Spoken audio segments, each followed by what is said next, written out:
There's more than 72,000 names on this memorial, just the missing. These were the men who have no known grave. And the fact that this memorial is here at all is reflective of a really forward-thinking decision that was made by British authorities after the war. They wanted every man to be remembered by name, whether that was on a headstone or on a memorial such as this one. So now across the Western Front, we see huge memorials carved with individual names of soldiers whose graves were never found.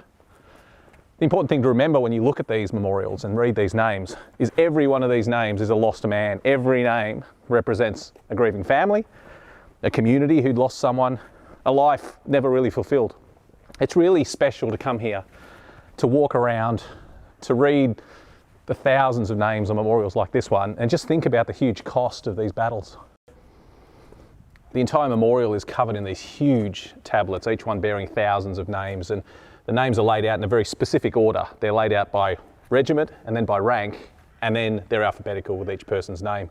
Often, in the case of names like this, two soldiers with the same name and the same initial would then have their regimental number to differentiate them from each other.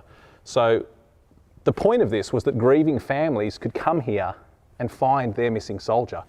This wasn't invented for us. This wasn't built so that we could come and remember a century later.